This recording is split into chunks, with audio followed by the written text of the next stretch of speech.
Damos inicio al evento inaugural del ciclo de videoconferencias denominado Panamá 200 años, organizado por el Instituto de Estudios Democráticos del Tribunal Electoral y que se desarrollará a lo largo del presente año 2021 con el objetivo de analizar, con la colaboración de expertos nacionales e internacionales, la realidad y mito del excepcionalismo panameño, seguridad pública y democracia, el Canal de Panamá, traza y etnicidad, economía, sociedad, la historia electoral, partidos y sistemas de partidos políticos en Panamá.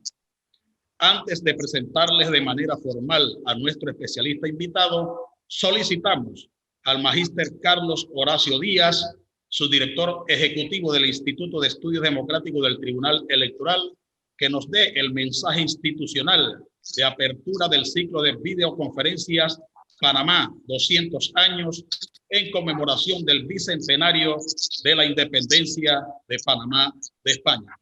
Adelante, magíster. Muy buenas tardes a todos y a todas. Me resulta muy grato darles una cordial bienvenida en nombre del Tribunal Electoral, de su magistrado presidente, el doctor Heriberto Araúz Sánchez, y sus colegas magistrados Eduardo Valdés Escoferi y Alfredo Juncá, a este acto inaugural del ciclo de videoconferencias en ocasión de conmemorarse el bicentenario de la independencia de nuestro país de España. Este ciclo de videoconferencias es un evento académico organizado por el Instituto de Estudios Democráticos del Tribunal Electoral, INET, y espera servir tanto para recordar lo más destacado de lo ocurrido en nuestro país entre 1821 y el 2021, como para extraer aprendizajes útiles para el presente y el futuro de Panamá. Los ejes que estructuran el programa de videoconferencias brindan una amplia gama de temas, tales como el surgimiento de identidades e imaginarios nacionales durante la formación del Estado panameño, la especificidad histórica panameña, conocida como transitismo, así como la concepción del rol de Panamá en el sistema económico global, el rol del militarismo en la historia panameña, las transiciones entre regímenes democráticos y autoritarios, así como las relaciones entre los Estados Unidos y el enclave de la zona del Canal, entre muchos otros temas interesantes. El ciclo que hoy se inaugura presentará el trabajo de investigadores dedicados por décadas al estudio de Panamá, procedentes de universidades y centros de investigación de dentro y fuera de nuestro país. Permitirá, por lo tanto, la confluencia de miradas diferentes sobre la historia de Panamá, algo que se produce con poca frecuencia, a menudo de forma parcial y sin los respaldos institucionales necesarios. Para iniciar este año de estimulante deliberación académica, contamos con uno de los grandes exponentes de la historia nacional. Es un gran honor para el Tribunal Electoral contar con la participación en esta conferencia inaugural del doctor Fernando Aparicio, catedrático universitario de amplia trayectoria. Su conferencia, titulada Aproximaciones a las contradicciones históricas en la independencia de Panamá de España, sin duda alguna nos permitirá profundizar en un hecho de trascendencia nacional e internacional que se cristalizó el 28 de noviembre de 1821. Con esta conferencia inaugural y con el ciclo de actividades conmemorativas que con ella inicia, pretendemos, acompañados de la vasta experiencia de reconocidos expertos, que el Tribunal Electoral siga contribuyendo al fortalecimiento de la cultura democrática. Y es que para que la democracia descanse en bases sólidas, el Estado panameño debe estar integrado por ciudadanos y ciudadanas que conozcan sus derechos y deberes, pero que también conozcan nuestra historia y al menos los grandes trazos de los conflictos políticos y sociales que la atraviesan. De ahí que consideramos especialmente relevante la oportunidad que se nos brinda en ocasión del bicentenario de la independencia de Panamá de España para aportar en este sentido. Como expositor del evento inaugural de esta tarde, me complace presentarles al doctor Fernando Aparicio, especialista con amplia trayectoria como catedrático de Historia de Panamá y América en la Universidad de Panamá. Se ha desempeñado como presidente del cuarto Congreso Universitario de Historia y Antropología y miembro del comité organizador del sexto Congreso Centroamericano de Historia. Entre los años 2017 y 2018 fue miembro del comité organizador del bicentenario del nacimiento de don Justo Arosemena y ha publicado numerosos artículos sobre la historia de Panamá y sus relaciones con los Estados Unidos en revistas nacionales e internacionales. El doctor Aparicio analizará el tema Aproximación a las contradicciones históricas en la independencia de Panamá de España. Las preguntas que surjan por escrito de los participantes serán leídas por nosotros con mucho gusto al finalizar la conferencia. Bienvenido y adelante, doctor Fernando Aparicio. En primer lugar, agradecerle a Salvador Sánchez, director del Instituto de Estudios Democráticos, por habernos invitado a esta sesión inaugural de la reflexión Panamá 200 años, su director Carlos Horacio Díaz, por sus palabras tan puntuales inaugurando este evento, a la joven Anet Zambrano, que ha sido instrumental en la coordinación para mi presentación, y vamos a ver qué es lo que vamos a estar conversando durante un momento con esta presentación. Y es que al hablar de la independencia de Panamá de España, se puede hacer desde muchas perspectivas. Y para efectos de esta reflexión, quiero concentrarme en algunas contradicciones, en algunos conflictos que son esenciales y que salen a la luz en el marco de las luchas políticas generalmente, pero que en términos generales se mantienen como ocultos y que están rescatados en la discusión del tema de las independencias hispanoamericanas y las guerras o las guerras civiles hispanoamericanas. Un tema que siempre hay que analizar es el carácter de los conflictos entre España y América, porque al fin y al cabo son las contradicciones entre la metrópoli colonial y las colonias americanas las que al fin y al cabo llevarán a la ruptura. Esas contradicciones ni son permanentes ni son continuas, sino son muy discontinuas, son diferentes según las regiones e incluso según los momentos. Porque si por un lado hay conflictos, por otro lado tenemos que a lo largo de 300 años de vida colonial se establecieron fuertes lazos entre ambas regiones, entre América y España, además de las redes familiares muy tupidas que unían a las poblaciones americanas con las poblaciones españolas. Así que no es un tema fácil, un tema extremadamente complejo encontrar el momento y las características de la ruptura. Bien, seguimos aquí. El otro son los intereses económicos y los conflictos políticos que se dan. Porque al fin y al cabo, el problema de las raíces económicas y los conflictos es un elemento que siempre hay que tener en cuenta. España necesita los recursos americanos, los impuestos americanos, la plata americana principalmente, pero también sus productos agropecuarios, azúcar, café, cacao, etcétera, para dinamizar su economía, para mantener su posición económica hegemónica en Europa y poder de alguna forma ser un elemento importante en los conflictos europeos. En la medida en que esa plata americana y esos impuestos americanos menguan, España va debilitándose. España está interesada en recoger más dinero, por ello ocurrirían las reformas borbónicas para modernizar la estructura económica de exportación del continente americano o hispanoamericano. Y esto va a generar conflictos políticos por aquello de que en América la gente también está interesada en acumular recursos y riqueza para fortalecer su posición económica, así, además aprovechar esta riqueza para fortalecer su posición política y sus intereses políticos en alianza o en oposición con la corona. Otro elemento que hay que entender que se está jugando a fin del siglo XIX, comienzo del siglo XX, son las ideas de la Ilustración y el constitucionalismo. De la Ilustración viene aquella idea de que los pueblos tienen derecho a la rebelión cuando un gobierno no es legítimo o no respeta el contrato establecido. Un argumento importante en el movimiento de independencia de Estados Unidos y que se va a reiterar en el movimiento de independencia de Panamá y América Latina hacia España, inclusive dentro de las guerras civiles que se van a dar en América Hispana a lo largo del siglo XIX. Y finalmente el constitucionalismo, que cambia la concepción del mundo, donde los individuos dejan de ser siervos y se convierten en ciudadanos, ciudadanos con deberes y con derechos. Y ese concepto de ciudadano va a ir creciendo y se va a ir fortaleciendo a lo largo del siglo XIX hispanoamericano.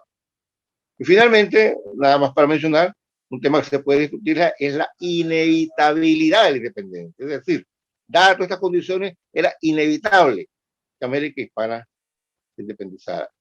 A lo cual yo respondo, no hay ningún hecho histórico inevitable. Es la acumulación de factores históricos, coyunturales, que se van acumulando y que de pronto en una coyuntura específica en una dirección u otra. En este caso, todos estos conflictos entre América y España que van creciendo, se van acumulando, se ve complicado por la derrota de Francia y su aliada España en Trafalgar, donde la Marina española es derrotada y pierde su capacidad de movilizar fuerzas, pierde su capacidad de cobrar impuestos, pierde su capacidad de estar presente. Luego la propia invasión napoleónica a España, que la sumerge en una serie de conflictos internos que la desgastan. Y incluso puede mencionarse también la revolución de Río y Quiroga en el 20, que también afectará a los esfuerzos españoles para la guerra de recuperación de los territorios americanos. Así que realmente no hay un hecho histórico único y en línea recta, sino que todo esto es muy complejo y depende de los momentos y las coyunturas. Pasemos ahora al siguiente tema, veamos algunas de estas contradicciones versus los ideales que van surgiendo. Y es que al amparo de llamar ideas de la Ilustración, ahora va a surgir la idea republicana. Vamos a hablar de las ideas republicanas.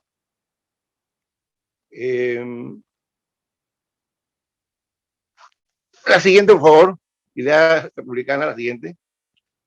Cuando el rey Carlos y su hijo Fernando son obligados a abdicar en Bayona y entregarle el poder a Napoleón Bonaparte, que lo pasa a su hijo.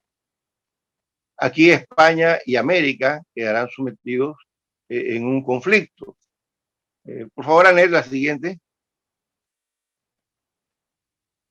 Bien.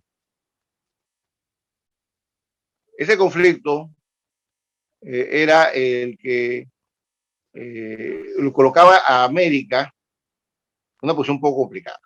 Primero, en España el conflicto se da entre afrancesados y fedelistas, aquellos que aprueban la llegada de Napoleón Bonaparte y la reforma que esto implica en la estructura económica y política, y aquellos que van a respaldar al rey. Luego aquellos que respaldan al rey y aquellos que respaldan a la Junta, y aquellos que respaldan a la Junta que respaldan la movimiento de independencia. Entonces la España invadida va a pasar un momento de convulsión, que es una convulsión que va a llegar a América, y en ese momento, 1810, 1912, 1914, comienza el movimiento de independencia, comienzan las guerras civiles en América, y tenemos aquí una serie de conflictos. Y los conflictos están dados por el mantenimiento o la ruptura del régimen colonial, o por la pregunta, bueno, ¿y quién va a dominar después? ¿Cuándo y si esto cae? El primero es peninsulares y criollos. O sea que peninsulares son los españoles nacidos en España, que han llegado a América, ocupan cargo de gobierno importante en el área civil, militar o eclesiástica. Y los criollos son esos americanos, españoles, los españoles nacidos en América, gente de buena posición social y recursos que quieren controlar directamente las estructuras políticas. Pero también viene otro conflicto, son las ciudades portuarias que están conectadas con el mundo exterior y que generan su riqueza a partir de ese comercio con el mundo exterior, y están aquellas comunidades, incluso las capitales virreinales, las capitales de audiencia que están en el interior del país y que se disputan por la representación de los nuevos países. A esto hay que sumarle la lucha social, porque una cosa son estas élites blancas, urbanas y rurales, algunas de las cuales coinciden con los movimientos de independencia, le interesa la independencia, pero están también los negros, las castas, los sectores campesinos u otros que tienen otras agendas. Entonces, en la ciudad, la élite blanca con los negros, en las ciudades costeras como Cartagena, Buenos Aires, Panamá, Veracruz, están en conflicto.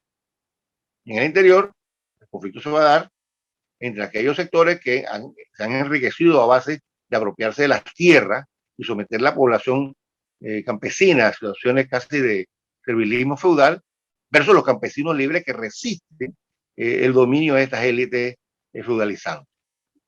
Finalmente, también tenemos un conflicto entre aquellos sectores que se habían beneficiado con los monopolios, los estancos, que le permitían enriquecerse a base de explotar determinados productos muy específicos, pagan un impuesto a la corona y controlan toda la producción de una región, versus la gente que produce estos bienes, que no se lo quiere vender a los estancos porque lo pagan a muy mal precio y prefieren el libre comercio. Entonces, lo que quiero decir que en este momento, 1910, 12, 14, 16, la lucha no es solamente a Hispanoamérica contra España, sino que a lo interno de Hispanoamérica tenemos muchos conflictos que se están dando, choques de intereses económicos, políticos, sociales, de ideas, y que esto crea un panorama pues muy convulsivo, muy complejo.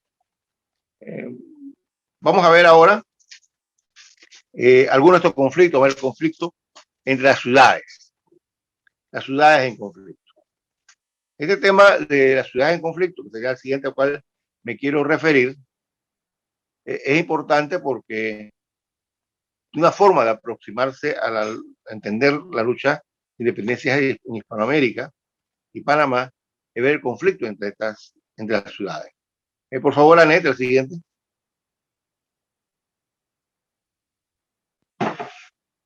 Lo primero que nos resulta obvio es el conflicto que hay entre aquellas ciudades que se mantuvieron reiteradamente leales a la corona, y hablo de ciudades y pueblos, pero son aquellas ciudades y pueblos rebeldes que optaron por la independencia. Entonces, en caso de que no es muy cercano, que nos concierne mucho, es el caso de lo que es Nueva Granada. No tenemos la ciudad puerto de Santa Marta, que se mantiene leal al rey, mientras que en Cartagena hay una fuerte tendencia independentista y revolucionaria, y hay un conflicto entre las dos ciudades. Realmente, desde Cartagena habrá diversos intentos de invasión contra Santa Marta. De Santa Marta se preparan campañas contra Cartagena, y desde Panamá, en 1912, se le va a dar apoyo económico, mandando armas, uniformes y tropas, y hasta hombres, a pelear junto a Santa Marta. Así que Panamá no estuvo al margen de los conflictos de independencia, sino que estuvo en un primer momento del lado de la corona española, jugando un papel estratégico muy importante. Igualmente, pues no voy a referir tanto, pero también tenemos, cuando nos fijamos en el caso de Venezuela, la ciudad de Valencia realista versus la ciudad de Caracas rebelde. Y así uno puede irse en diversos escenarios latinoamericanos y encontrar las ciudades y pueblos reales versus ciudades y pueblos rebeldes que se confrontan y que entre los cuales habrá pues, confrontaciones donde la propia gente toma las armas de un bando y del otro. Ahora, es que inclusive entre los pueblos y ciudades que apuestan por la independencia, que apuestan por la libertad, también hay conflicto. En el caso del Virreinato de la Nueva Granada, a la cual Panamá pertenece en este momento, tenemos que en 1810, en los pueblos de la costa declaran la independencia mucho antes que Bogotá. Y cuando en Bogotá Nariño llama a un Congreso General de las provincias para tratar de acordar la restauración de una república unitaria para enfrentar con un solo puño a la dominación española, en Cartagena, ciudades como Antioquia, Neiva, Pamplona, Tunja, etcétera, se reúnen para crear las Provincias Unidas de Nueva Granada bajo un modelo federal. Es decir, que ya en el nacimiento de la Nueva Granada, como entidad individual o independiente, y hay un conflicto muy serio entre esa concepción centralista bogotana y la concepción federalista o autonomista que es la que domina en las ciudades puerto. Entonces, estas ciudades puerto, en este caso Cartagena y las otras ciudades puerto que he mencionado de Colombia, que son independentistas, resisten el dominio de la proindependentista fraccionada Bogotá. Entonces ahí es un elemento a tomar en cuenta cuando uno ve esto, la conflicto entre ciudades, incluso independentistas. Un tema que nada más quiero mencionar, el siguiente, es el papel de caudillos militares y civiles. Y nada más lo quiero mencionar porque la historiografía tradicional se ha referido mucho a este tema. Entonces, la siguiente, por favor.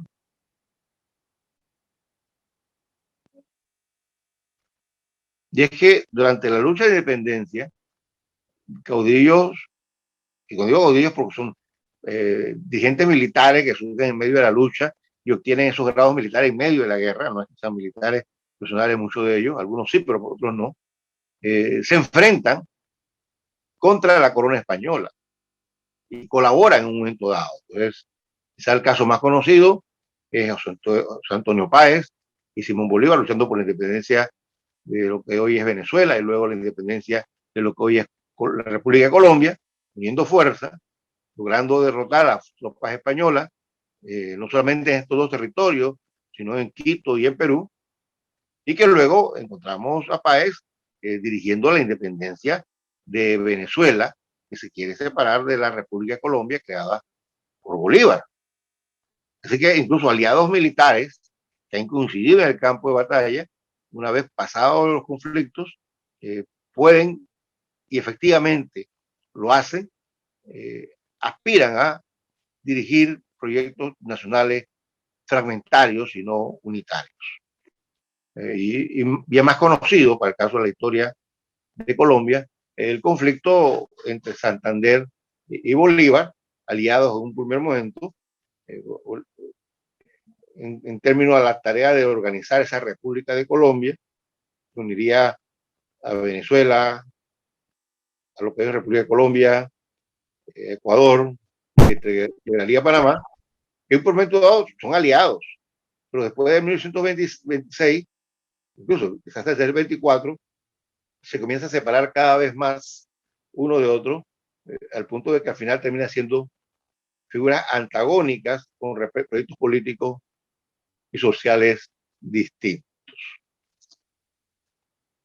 Bien, el día de hoy voy a aplicar algunas de estas contradicciones al caso de Panamá, muy obvias, muy fácil de identificar, y esperamos que a lo largo de este año, quizás de ahora en adelante, cuando reflexionemos sobre la historia de Panamá en el siglo XIX, con otras investigaciones y otros trabajos, se haga a partir de encontrar las contradicciones y los conflictos latentes entre figuras, grupos sociales, grupos económicos, grupos nacionales, porque esto le da un cierto dinamismo a la narración cuando esta tiende a ser plana y hasta estar motivada por cierta visión idílica de la historia, como si fuera una marcha hacia un futuro ineludible, cuando en realidad lo que nosotros encontramos en cada coyuntura histórica son conflictos entre los agentes que participan y a veces entre los propios aliados.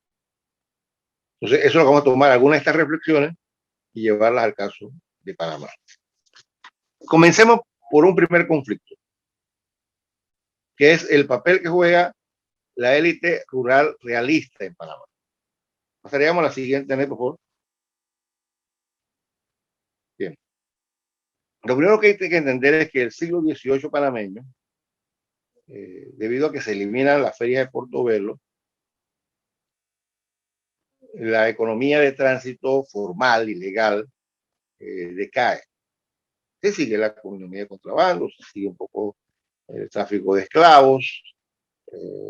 Hay un subsidio que viene del Perú que se llama el situado, que es para sostener las tropas y las defensas, de algo alivia a la capital.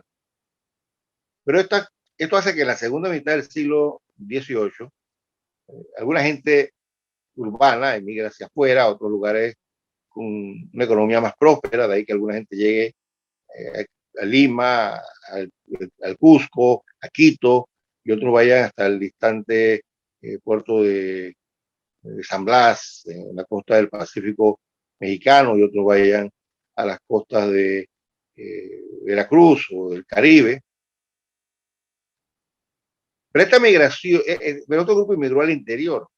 Este grupo que migra al interior termina fusionándose con otros grupos que estaban allí antes, y encontraremos un fortalecimiento de estas familias en el interior del país que no se dedicarían al comercio, sino se dedicarían a la ganadería, a la actividad agrícola básica, y comienzan a expandirse apropiándose de tierras y territorios que estaban vacíos o estaban habitados por campesinos libres o indígenas, lo cual significa que legalmente estaban vacíos, los expulsan a ir apoderándose, y se va creando un grupo latifundista que es nuevo porque llegan recién llegados, pero también es viejo porque había otra gente que estaba ahí. Lo importante es que un grupo que se fusiona, se nutre y agarra una nueva fuerza. Este grupo sería representado con algunos grupos familiares, como el caso de Coclé, que menciona a los Ayala, de la Guardia, los Jaén, los Gómez Miró. En Azuero tenemos a los Villarreal, en Fábrega los de Val, Sosa y por supuesto los Fábrega, ¿ya? Que son los grupos familiares que tienden a ser muy fuertes, tienden a consolidarse, en el caso de Veraguas y un poco en Coclé, con la apropiación de tierras, tratando de establecer regímenes de carácter feudal, mientras que en Azuero, como todos sabemos, se trata de mantener los regímenes de tierra libre y por tanto campesino libre. Y estos grupos conservadores, la mayoría, los campesinos latifundistas, tienden a ser conservadores y tienden a ser realistas, tienden a ser fidelistas. Entonces veamos qué significa estos grupos, quiénes son, cuál es su papel en términos socioeconómicos, sociopolíticos en este momento. Vamos a hablar ahora de las élites fidelistas en la siguiente filmina. Alfredo Castillo Calvo tiene varias obras sobre este tema y él nos va explicando este proceso de cómo se va constituyendo este grupo y cómo se va desarrollando su ideología o su mentalidad conservadora. Y encuentra un elemento clave que es, para ilustrar lo que es el papel que tienen con la jerarquía eclesiástica, están muy cercanos a ellas, la respaldan y con ello respaldan las estructuras conservadoras del país. Encuentra por lo menos algún caso de un señor de estos que después que queda viudo se mete a cura, ¿ya? Y que juran lealtad a Fernando VII en esta coyuntura 1912, 13, 14, ¿ya? Y algunos de ellos, Víctor de la Cruz, Víctor de la Guardia y Ayala, alcalde mayor de Natá, llega a escribir una obra de teatro del mundo, en homenaje al rey deseado, Fernando VII. Entonces ahí tenemos no solamente un grupo que sigue a distancia, sino que está muy cercano a la idea conservadora, a la estructura del mundo tal y como está, partidarios no solamente de mantener la lealtad a España, sino mantener la estructura económica, política y sociales elitísticas que existen en el campo, lo cual también significa discriminación y menosprecio a el papel de las castas o el papel de los indígenas. Mientras tanto, veamos qué pasa en la capital. Iríamos con la siguiente lámina. En la capital ha surgido ya desde mucho tiempo atrás una élite urbana liberal. Ya son comerciantes que tienen lazos familiares con los grupos del interior, entre ellos y también con gente en España, en Quito, en Perú, en México, un grupo que está muy conectado afuera y que baja su riqueza en el papel mercantil que había venido jugando el istmo y que ahora en la coyuntura de la guerra de independencia, cuando se revela la ciudad Puerto de Buenos Aires y se levantan armas, independiza todo lo que es Argentina y lo que sería el virreinato de Río de la Plata, por lo menos en la vertiente costera del sur, de pronto ocurre algo que a Panamá le conviene. Y es que durante casi 50 años, la plata de Potosí, que antes se negociaba de Perú a través de Panamá hacia España, y que a partir de 1940, 1950, se había comenzado a llevar desde Potosí, que está en Bolivia, a lomo de mula, hasta el puerto de Buenos Aires, para ahí mandarlo a España. Ahora ya no se puede llevar para allá porque el puerto de Buenos Aires es rebelde. Entonces, esa plata comienza a llegar por Panamá. Veracruz se declara en un puerto liberal, lo toman liberales, lo toman los independentistas, ya la plata pero mexicana no puede salir por el puerto de Veracruz. Así que desde el puerto de San Blas, en la costa mexicana, junto con el barco que viene de Asia,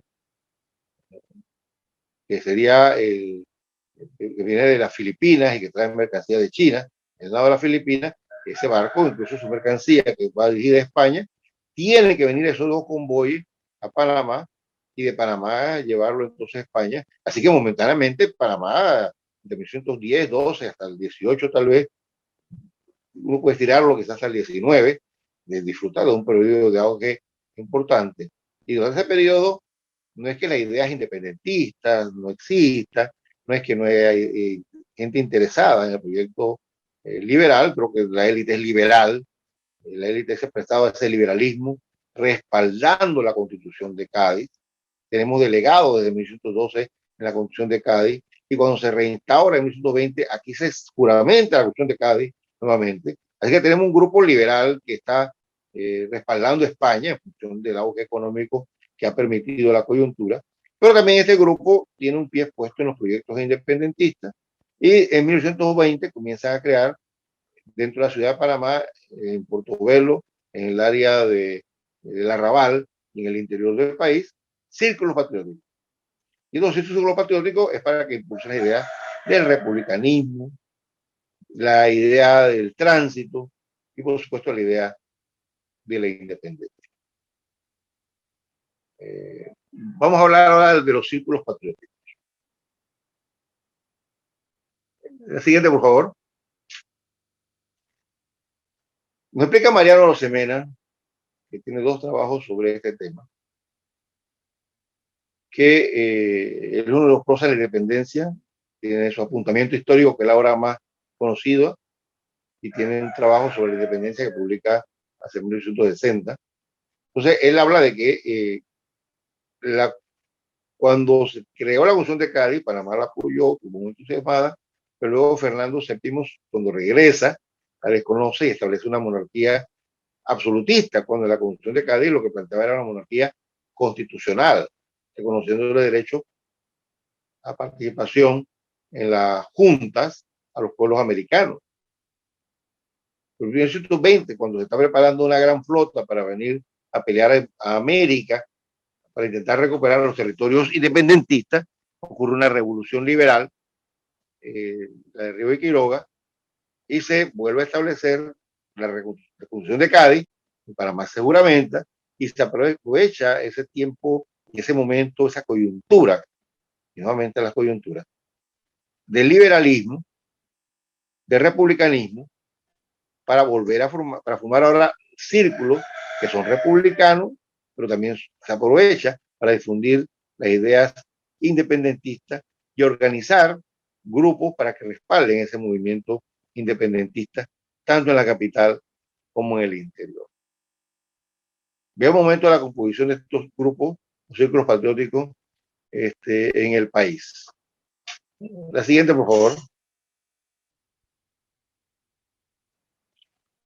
El propio Mariano, que fue uno de los que organizó esto junto con su hermano Blas, señala que José María Correoso, que sería en ese momento el padre de Buenaventura Correoso, uno de los líderes más importantes de la Reval en la segunda mitad del siglo XIX, y que estaría firmando como notario el acta de independencia de la Villa de los Santos y de la ciudad de Panamá.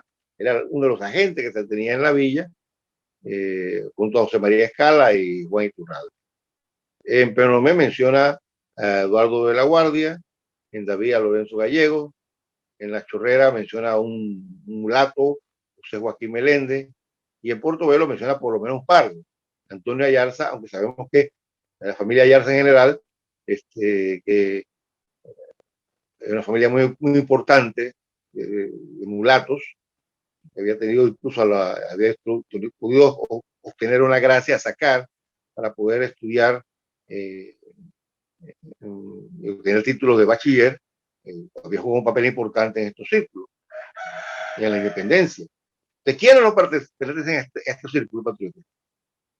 Señala Mariano que es la gente de Veragua. Ahí no se pudo formar, no encontró gente de confianza con la cual difundir esta idea libertaria, debido a que allí dominaba la idea fidelista o conservadora. ¿Ya? Y eso explicaría, o sea, la lealtad de Veraguas y de su élite social, no toda, pero sí una parte importante de ella, especialmente aquella que sigue a José Fábrega, que es la figura más importante del momento, se mantiene leal a España, y por eso es que José de la Cruz Murgión, que está de comandante de tropas en Panamá, que ha mandado a recoger habituallas y reclutar gente, y recoger impuestos para armar tropas e intentar vencer a Simón Bolívar en Guayaquil y en Quito, dejó en Panamá encargado a un representante de esta élite de Veragua, que es, por supuesto, José de Fábrega, y que incluso lo asciende al cargo de coronel. Bien, entonces ya tenemos un escenario, tenemos Veraguas como un eje conservador, tenemos a Panamá, un grupo importante liberal, y ahora veamos qué pasa en Natá y qué pasa en Azuero. Vamos a verlo rápidamente porque no quiero entrar en el tema de la independencia de Azuero, el grito de la villa, porque supongo que alguien tratará este tema con más detalle. Veamos el independentismo en el interior. La siguiente, por favor. Y es que cuando José de la Cruz Murgión organizó su campaña para ir a pelear contra Bolívar en Guayaquil, Quito, o sea, todo lo que es el reino de Quito, tuvo que ir al interior a recoger lo que podía de impuestos y lo que podía de alimentos y lo que podía de tropas para poder armar su campaña. Inclusive en la ciudad capital se hizo lo mismo, porque la ciudad capital ya estaba medio acostumbrada, y en el interior se cometieron, al decir de Mariano Semena y al decir de la declaración que hace ante la Villa de los Santos, muchos abusos. Entonces, Francisco Gómez Miró, una figura que importante que hay que rescatar, él llegó a escribir una proclama exhortando a los pueblos del interior para que se rebelaran. Y esa proclama fue importante porque influyó en Natá y influyó en los pueblos de Azuero para obtener el apoyo a la independencia e ir alimentando esa flama de libertad de los pueblos interioranos. Entonces, aquí tendríamos un conflicto muy claro entre Azuero, que proclama su independencia, invita a Veraguas a unirse, y Veraguas que dice, no nos unimos. Y aquí nos encontramos como hemos visto en el caso hispanoamericano, ciudades y pueblos que optan por la independencia que quedan enfrentados con ciudades y pueblos que se mantienen leales a la corona. Bien, pero no voy a entrar en ese tema porque el que trata el tema de la villa seguramente va a profundizar ahí. Me quiero referir en otro tipo de conflicto. Me quiero referir al conflicto entre aquellas ciudades que están de acuerdo con la independencia y que luchan entre ellas. Vamos a pasar a ver el tema, la capital versus la villa de los Altos. Vamos al siguiente tema.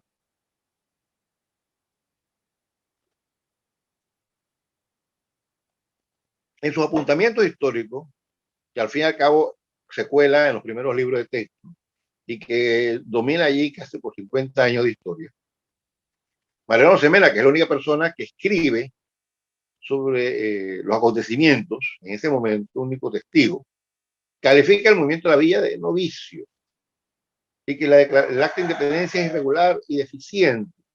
Pues se invitaron a la gente de Azuero, de la villa, a declarar su independencia sin explicar nada acerca de la transformación política o cómo caerían los negocios en esta nueva república. Es decir, esto en historia se llama trivializar. Usted no puede ocultar un hecho histórico, no puede taparlo, no puede tapar el sol, porque el hecho es muy importante y conocido. Pero entonces lo trivializa. Bueno, sí, la gente de la villa gritó. En la villa gritó, sí, gritaron, como gritaron en otros pueblos. Pero, o sea, al fin y al cabo, eso no se consolidó un verdadero movimiento. El verdadero movimiento lo hicimos nosotros en la capital. Nosotros hicimos la independencia, la organizamos bien. ¿Ya? Ellos gritaron y nosotros nos independizamos formalmente. E independizamos al Istmo. Entonces, hay una trivialización de otro movimiento, porque al fin y al cabo aquí hay un conflicto entre dos ciudades. Pasemos al siguiente, por favor.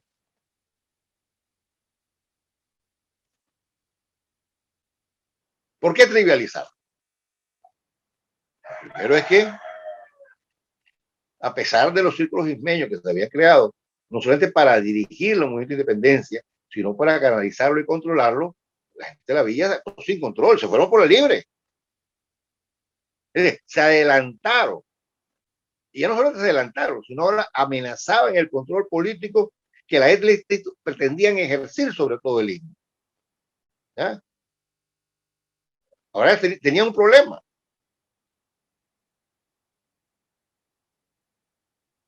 Si no actuaban rápido y no respaldaban el movimiento de Azuero, entonces podían parecer realistas, es decir, oponerse a la independencia. Y si sumaban al movimiento Azuero, era entregarle a la gente Azuero el liderazgo. Y ninguna de esas dos opciones es válida. Ellos sí están interesados en aprovechar la coyuntura para declarar la independencia, pero ser ellos quienes elijan la independencia. ¿Ya? Además, se habla de que Cartagena establece una campaña para venir a independizar el Istmo. Se habla de que también en algún momento dado Sucre estaba en Quito tratando de tener recursos para venir a liberar el Istmo.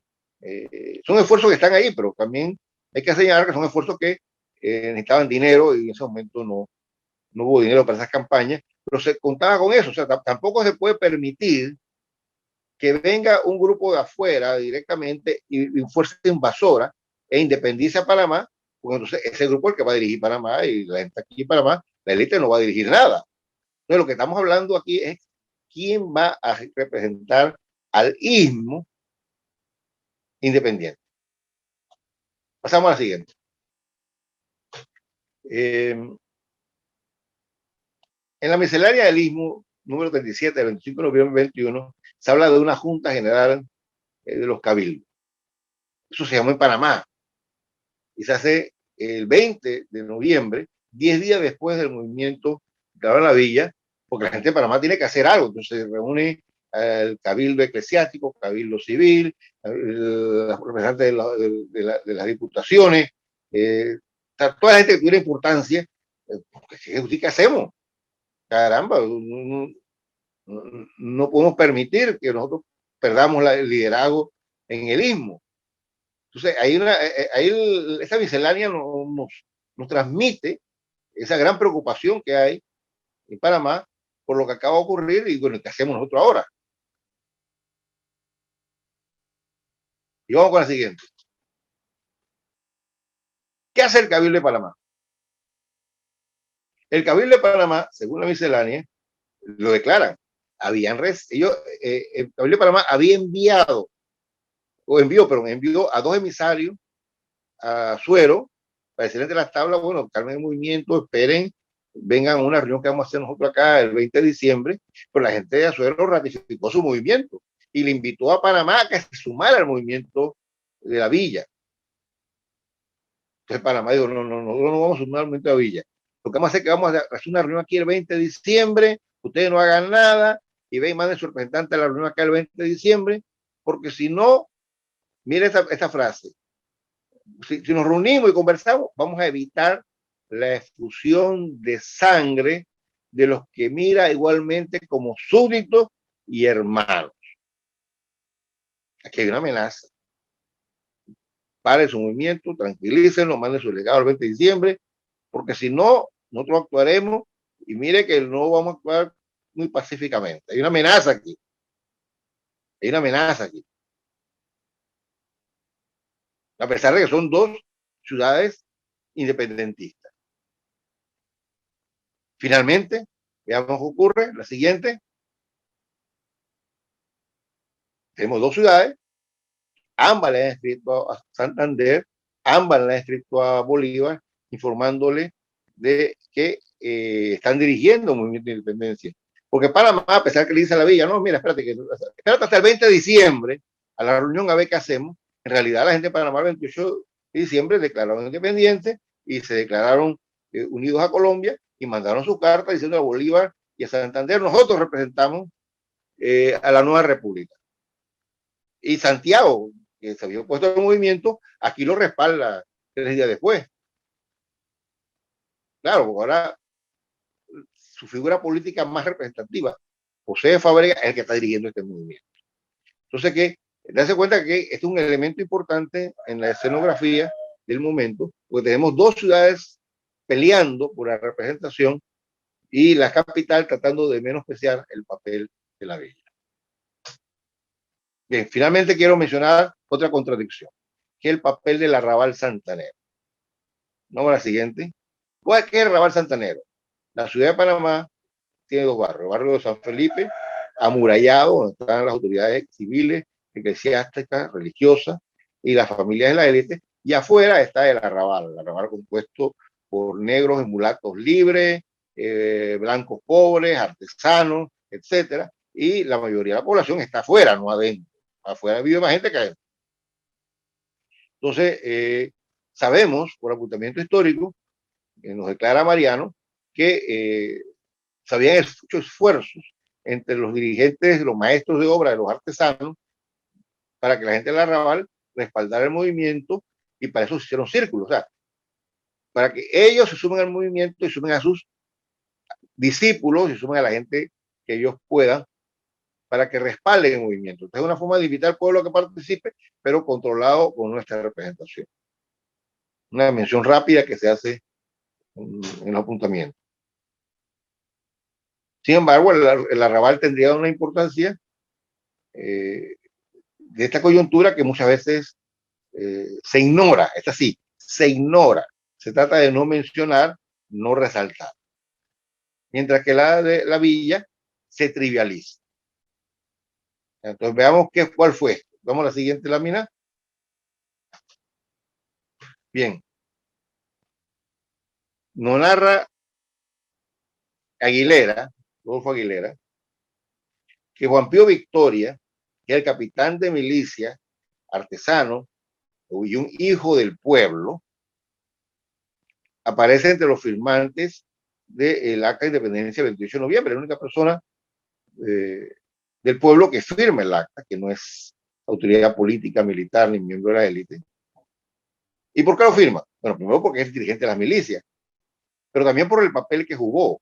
Y es que ellos temiendo que los españoles que habían aceptado el pago o el soborno que le habían hecho la gente de Panamá, las élites, para que depusieran las armas, se arrepintieran. Entonces nos narra Rodolfo Aguilera que Juan Pío Victoria reunió al pueblo de Santana en masa, lo arengó y entusiasmándolos a tomar las armas y lo tendió en batalla en la plaza de la catedral en son de guerra. Miren esa descripción. O sea, que no está solamente las autoridades eclesiásticas firmando un acto, sino que de pronto llega el pueblo armado a defender la independencia que se va a proclamar. Veamos detalles de este gesto. Veamos la siguiente. Nos dice que son 300 milicianos del arrabal los que llegaron a La Paz. Y nos va mencionando algunos nombres. El comandante de artillería, José María Ruiz, y otro nombre, Alejandro Méndez, Félix Cartín, Remigio Vargas, Francisco Rovira, Juan Antonio Noriega, y dice, todos artesanos distinguidos que estaban prontos a sacrificarse en aras de la libertad del istmo, su país natal. Algunos de estos nombres o parientes de estas personas estarían al lado de José Domingo Espinar una década después, cuando proclame la independencia de Panamá de Colombia. Entonces, aquí tenemos una participación importante que menciona de pasada María Alonso Mena y que rescata Rodolfo Aguilera de su trabajo Ismeños y Luz. Entonces, aquí hay este caso, pues hay una intención de ignorar, ocultar un hecho histórico. Vamos con la siguiente. Entonces, tenemos claro, aquí tenemos un ocultamiento de un hecho, una invisibilización de un hecho o una trivialización de un hecho, ¿ya? Porque este grupo, si bien está vinculado a ciclos patrióticos, actúa por su propia cuenta. Y en la independencia se trata de, desde el punto de vista de las élites, de ocultar o minimizar este papel. Bueno, conclusiones. La élite logra estructurar con la independencia. Vamos a las conclusiones ya. La élite trata de lograr con esta proclama de independencia una estructuración de república que responda a sus intereses. Eso es lo primero. Sí, obtener el apoyo de los campesinos, el apoyo de la gente del arrabal y qué sé yo, pero al fin y al cabo ser ellos, la burguesía comercial y el alto clero conservador, los que organizan la independencia, lo cual se convierte en un proyecto político revolucionario, pero socialmente conservador. ¿Ya? El acta de independencia, si recuerden esto, artículo 1, Panamá se independiza de España, fuegos artificiales, para Panamá libre y soberana. Artículo 2, nos unimos a la República de Colombia. Artículo 9, Panamá expresa su interés de tener reglamentos comerciales y económicos que sea conveniente a su vocación mercantil. Pues al fin y al cabo, de lo que se trata es de restaurar un régimen económico que permita disfrutar de la gloria de la vieja feria de Portobelo. La siguiente página de conclusión, por favor.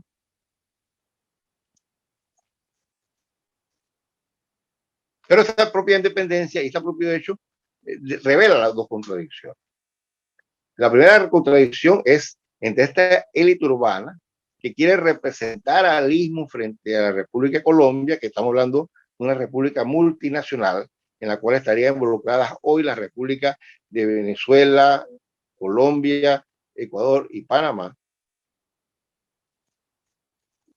tomando ya la bandera del independentismo y de la representación del istmo. Eso es lo que están en lucha en último momento, ser los que representan al istmo. Y a ellos no les interesa las banderas que tenga el sector popular del interior, no les interesa esa consigna antifeudalizante, tierra y libertad, no, ellos no quieren nada de esa consigna. Tampoco les interesa darle un papel protagónico a los mulatos que están entrando al movimiento de independencia, respaldando de alguna forma esas ideas antiesclavistas que impulsaba Bolívar o las ideas de derechos sociales de todos los ciudadanos, porque automáticamente todas las personas, todos los hombres mayores que tuvieran capacidad de sostenerse a sí mismos, serían ciudadanos.